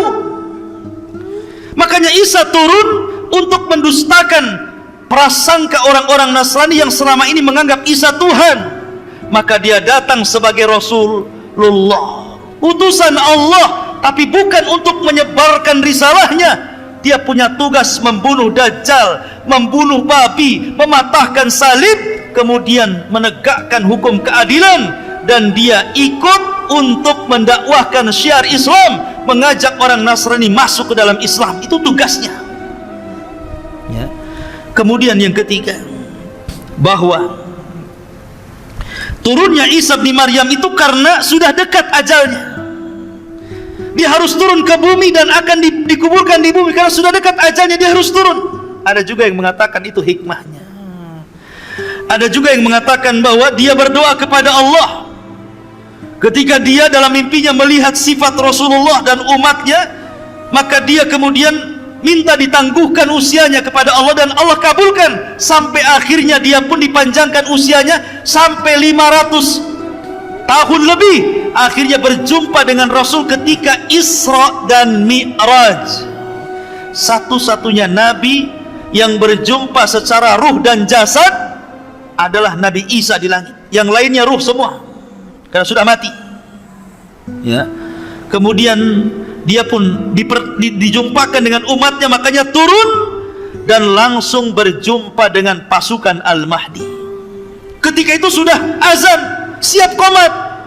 Tiba-tiba dari langit Isa turun, diapit dengan dua malaikat, rambutnya basah. Kalau dia kemudian menenggak seperti ini, maka akan airnya itu seolah-olah air itu seperti permata, seperti jamrud bercahaya.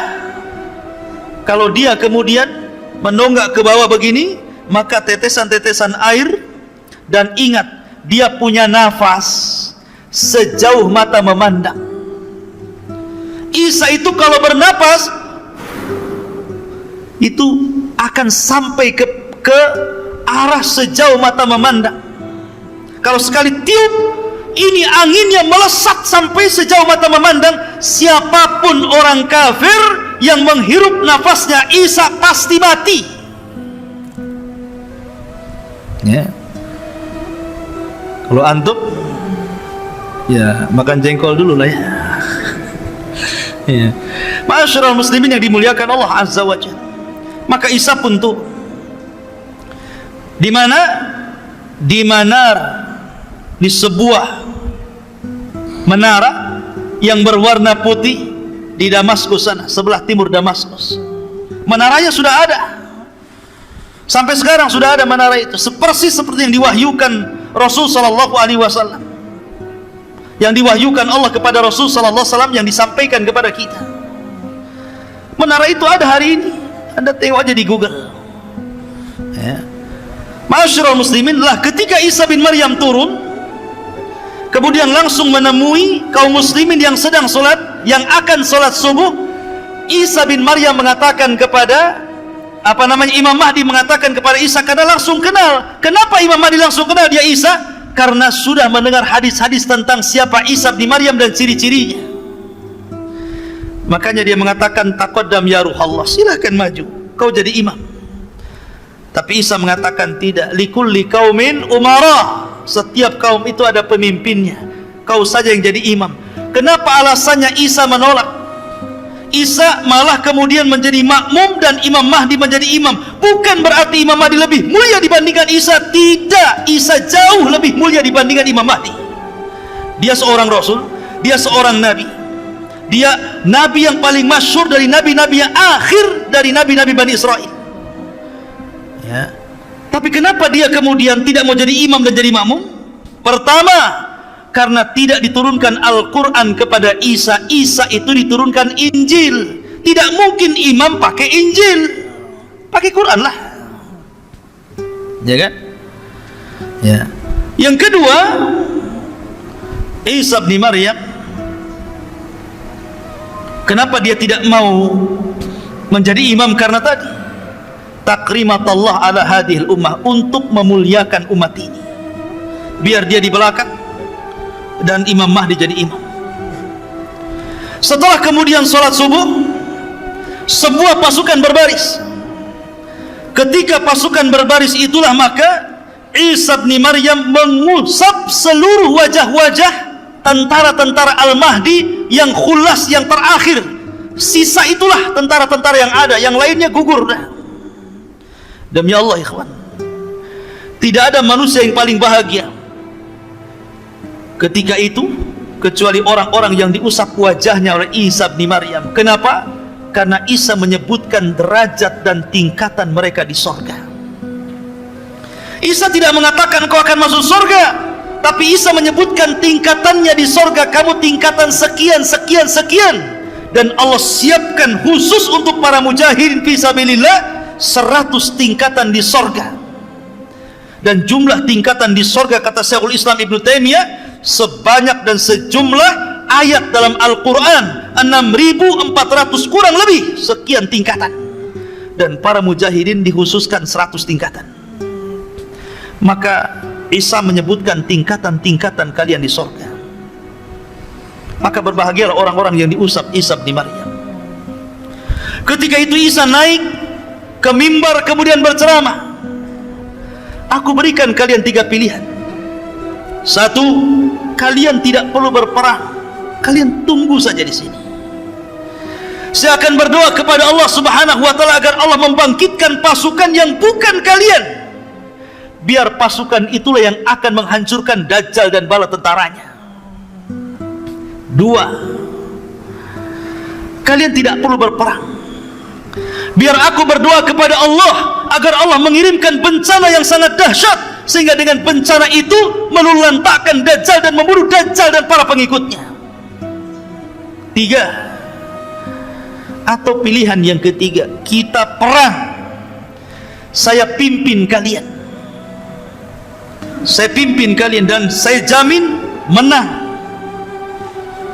Dan saya akan berdoa kepada Allah agar tangan-tangan pasukan Dajjal tidak sanggup mengayunkan pedangnya sehingga tidak bisa menebas kepala kalian, dan kalian tinggal tebas kepala mereka.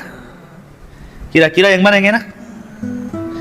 Yang nomor 3, tinggal tebas, ya kan? Pilih yang nomor 3, jihad, perang.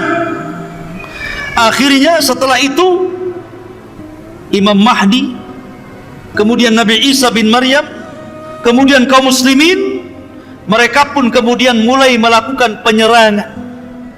Ketika Dajjal tahu bahwa Isa itu sudah turun, maka dia langsung lekas bersembunyi kembali ke Palestina. Tetapi memang usianya sudah dibatasi, hanya 40 hari.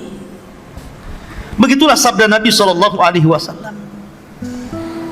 Maka akhirnya kemudian dia pun dikejar Isa bin Maryam, ke timur, ke barat, ke selatan, ke utara, sampai akhirnya tidak ada lagi tempat kecuali di Babil Lud. Dia bersembunyi di Babil Lud. Maka Isa bin Maryam memegang tonggatnya, memegang tombaknya. Kemudian Dajjal melihat Isa seperti garam yang meleleh tersiram air, ketakutan. Maka kemudian Isa pun menghujam dengan tombaknya, kemudian keluar darah untuk membuktikan dia bukan Tuhan. Akhirnya dia mati di atas tombaknya Isa bin Maryam dengan jeritan yang membuat orang-orang Yahudi dan pasukan Dajjal ketakutan. Dan situlah kaum muslimin akhirnya berhasil menyerang orang-orang Yahudi, tentara-tentara Dajjal. Akhirnya mereka tunggang langgang lari, ada yang sembunyi di batu, ada yang sembunyi di pohon, ada yang sembunyi di gua. Tapi Allah buat bicara seluruh makhluk yang ada di permukaan bumi. Sembunyi di batu, batu ngomong, "Hei muslim, di belakang no kafir, cepat bunuh sebelum lari." Tiba-tiba yang sembunyi di balik pohon kata pohon, "Hei muslim, ta'al, ini lo di atas, tengok tuh orang kafir di atas tuh, panas saja." Pokoknya sembunyi di mana saja, semua bisa bicara, kecuali satu pohon, kata Rasulullah. Pohon itu bisu, tidak mau bicara, malah ikut melindungi orang Yahudi. Namanya pohon Gorkot, yang konon katanya orang Israel sudah menanam pohon Gorkot ini dan sudah tinggi. Sayangnya tahun berapa saya lupa, pernah kebakaran tuh hutannya, karena dikirim layang-layang oleh orang Palestina yang taruh apa namanya, taruh api. Jadi tidak pakai bom, ngirim layang-layang, kasih api, layangnya terbang masuk hutan, kebakaran sampai ke Kalimantan. nggak ada kaitan Israel sana Kalimantan sini ya. Ma'asyiral muslimin yang dimuliakan Allah Azza wa Jalla, artinya bahwa hal ini sudah diberitahu oleh Rasulullah. Berarti orang Islam tahu kalau seandainya orang Yahudi itu berada di pohon Gorkot, sehingga mereka bisa mengejar karena sudah ada beritanya kan. Kalau seandainya tidak ada beritanya, dia bersembunyi di pohon Gorkot, tentu kita susah untuk mencarinya. Tapi sudah ada wahyu dari Rasulullah SAW, mereka bersembunyi di pohon Gorkot, tinggal cari saja di pohon Gorkot kan. Akhirnya ketika itu banyak yang terbunuh dan tertawan. Yang tertawan ini cuma dua pilihan, masuk Islam atau mati. Cuma dua, Islam, mati. Kalau di zaman Rasul 3, masuk Islam atau bayar upeti. Tetap kamu kafir gak apa-apa, tapi bayar upeti. Hatta yu'tul jizyata an yadi wa hum saghirun. Tetap bayar upeti, tapi kamu harus merendah kepada kaum muslimin. Kemudian yang ketiga, kalau melawan, bunuh. Tapi ketika itu pilihannya cuma dua, masuk Islam atau mati. Dan Allah katakan, wa im min ahlil kitab illa la yu'minanna bihi qabla mautihi. Dan sebagian besar ahli kitab akan masuk ke agama Muhammad sebelum wafatnya Isa bin Maryam. Ketika itu Isa bin Maryam hidupkan selama 40 tahun, walaupun khilaf ada yang mengatakan 7 tahun, ada yang mengatakan 40 tahun. Tapi pendapat yang kuat wallahu alam 40 tahun Isa akan hidup. Setelah kematian Dajjal, maka kaum muslimin akan diberkahi kehidupannya, di mana semua binatang tidak ada yang saling menerkam. Harimau bisa bertetangga dengan kucing, buaya bisa bertetangga dengan cicak. Cicak buaya, bukan versus ya. Cicak dan buaya, bukan cicak versus buaya. Jadi mereka berkawan tidak saling menerkam. Ular piton dengan cacing saling pelukan. Pokoknya jinak semuanya. Manusia bisa bertetangga dengan singa tanpa harus takut menerkam. Singa pun bertetangga dengan kita tanpa harus takut diburu. Pokoknya semua jadi satu bertetangga, ikhwan. Dijinakkan oleh Allah Azza wa Jalla, tidak ada yang saling menyakiti. Betul-betul berkah. Walau anna ahlal qura amanu wattaqau lafatahna alaihim barakatin minas sama'i wal ardh. Kalaulah penduduk bumi itu bertakwa dan beriman, wajar kalau Allah berikan berkahnya. Berkah